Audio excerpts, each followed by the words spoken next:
Hello everyone. थंडीच्या दिवसांमध्ये घट्ट असं परफेक्ट दही कसं जमवायचं यासाठी आज मी तुमच्यासाठी हा व्हिडिओ शेअर केलेला आहे. घट्ट दही बनवायचे बरेचसे व्हिडिओ तुम्ही आजपर्यंत पाहिले असतील, पण आजची ही कृती तुम्ही आजपर्यंत कुठेही ऐकली सुद्धा नसेल ना कधी पाहिली असेल. असं मस्त मलाईदार घट्ट दही बनवायची कृती आज मी तुमच्यासोबत शेअर करणार आहे.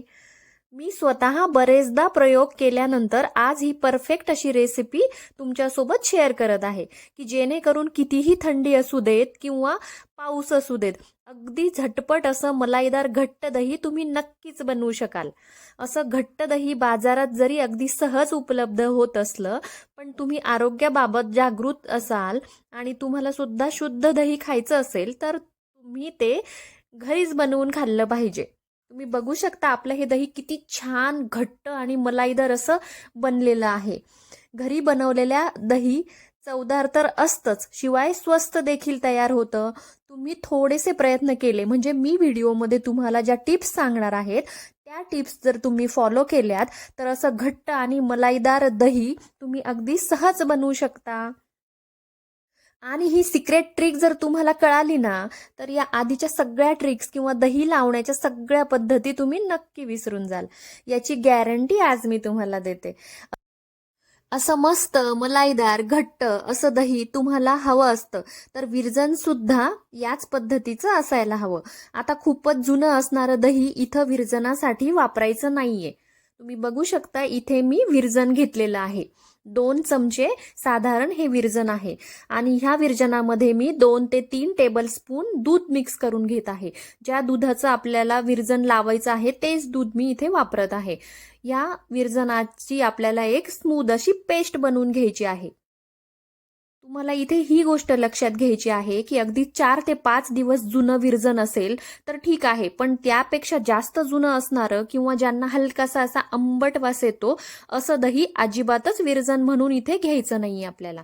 तुम्ही बघू शकता या भांड्यामध्ये आपल्याला इथे दही लावून घ्यायचं आहे. तुम्ही स्टीलचं किंवा मातीचं भांडं इथे वापरू शकता.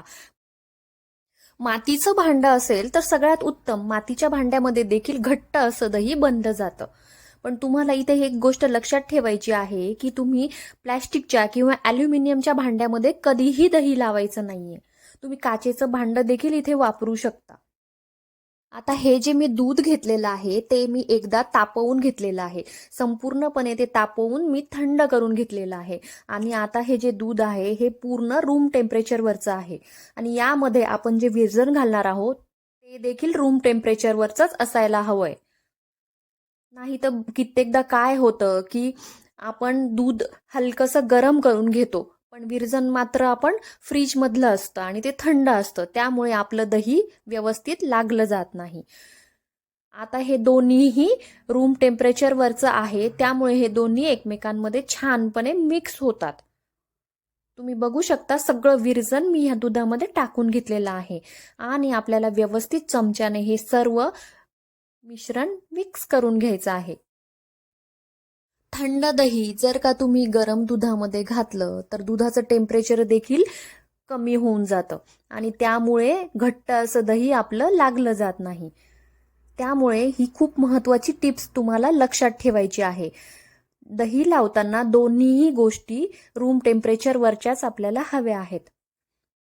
आता व्यवस्थित मिक्स केल्यानंतर लगेचच आपल्याला हे पातेलं गॅसवर ठेवायचं आहे आणि गॅस चालू करून घ्यायचा आहे.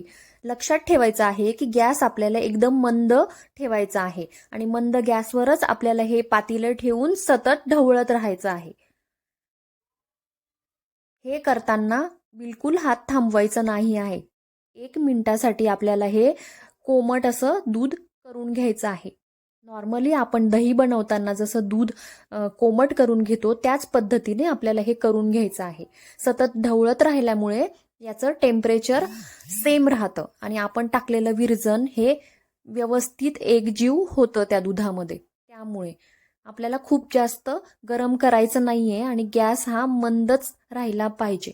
तुम्ही अधूनमधून त्याच्यामध्ये बोट टाकूनही बघू शकता. बोटाला सोसेल इतकंच आपल्याला हे गरम करायचं आहे आणि पातेलं आपण हाताने उचलू शकू इतपतच आपल्याला हे कोमट करून घ्यायचं आहे.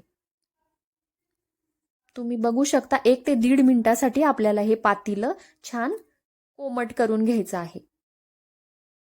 यामध्ये थोडंसं थंड जरी तुम्ही विरजण घातलं असेल, पण या पद्धतीने जर तुम्ही दही लावाल तर एकसारखं सर्व मिश्रण मिक्स होत आहे आणि त्याचं टेम्परेचर सेम झालेलं आहे. तुम्ही बघू शकता 1.5 मिनिटानंतर हे पातेलं मी गॅसवरून खाली उतरून घेतलेलं आहे आणि हाताला सोसेल एवढंच पातेलं मी कोमट केलेलं आहे. त्यापेक्षा जास्त गरम मी इथे केलेलं नाहीये. आता दही लावण्यासाठी आपलं हे दूध आणि विरजण तयार झालेलं आहे. त्यानंतर ह्याच्यावर आपण झाकण ठेवून घेऊया. झाकण ठेवल्यानंतर आपल्याला हे पातेलं एखाद्या गरम ठिकाणी ठेवायचं आहे. त्यासाठी खाली मी किचनमध्ये वापरत असलेले टॉवेल घेणार आहे. टॉवेलवर आपण हे पातेलं ठेवू, त्यामुळे त्याला ऊब लागत राहील. थंडी जास्त असल्यामुळे आपल्याला हे करावं लागणार आहे आणि उन्हाळ्यामध्ये तुम्ही कुठेही ठेवून दिलं तरीही आपलं छान असं दही बनलं जातं. पण हिवाळ्यामध्ये आपल्याला ही प्रोसेस केल्यामुळे थोडीशी ऊब त्याला मिळत राहील आणि त्यामुळे आपलं दही लवकर लागलं जाईल. 3 ते 4 तासांमध्येच आपलं हे दही बनवून तयार झालेलं आहे. तुम्ही बघू शकता 3 ते 4 तास झालेले आहेत. तुम्ही ओव्हरनाईट देखील हे दही लावायला ठेवू शकता. तुम्ही बघू शकता किती छान पद्धतीने 3 ते 4 तासांमध्ये आपलं हे दही बनवून तयार झालेलं आहे. खूपच मस्त मलाईदार आणि घट्ट असं दही आपलं बनलं गेलेलं आहे. या पद्धतीने जर तुम्ही दही बनवलं तर तुमचं दही बनवण्याचा प्रयोग कधीही फसणार नाहीये आणि घट्ट आणि मलाईदार दही असं तुमचं घरीच बनवून तयार होईल. त्यामुळे या पद्धतीने एकदा नक्की दही बनवून बघा. फ्रेंड्स, व्हिडिओ आवडला असेल तर लाईक नक्की करा. थंडीच्या दिवसांमध्ये दही लावायचं झालं तर थोडासा कालावधी आपल्याला जास्त लागतो. उन्हाळ्यामध्ये 3 ते 4 तासांमध्ये सहज दही बनवून तयार होतं. पण हिवाळ्यामध्ये थोडासा जास्त वेळ आपल्याला ते दही ठेवावं लागतं. साधारण 7 ते 8 तासानंतर तुम्ही बघू शकता थोडंसं 2-3 घंटे मी वाढवून हे दही तुम्हाला दाखवत आहे आणि हे दही जास्त आंबट होऊ नये म्हणून तुम्ही याला फ्रीजमध्ये देखील ठेवू शकता.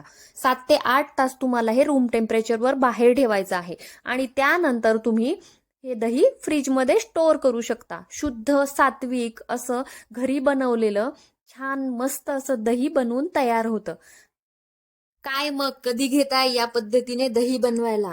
आजचा व्हिडिओ तुम्हाला थोडा जरी उपयुक्त वाटला असला तर लाईक नक्की करा आणि तुमच्या मित्रपरिवारांसोबत शेअर पण करा आणि चॅनलवर नवीन असाल तर सबस्क्राईब देखील करा.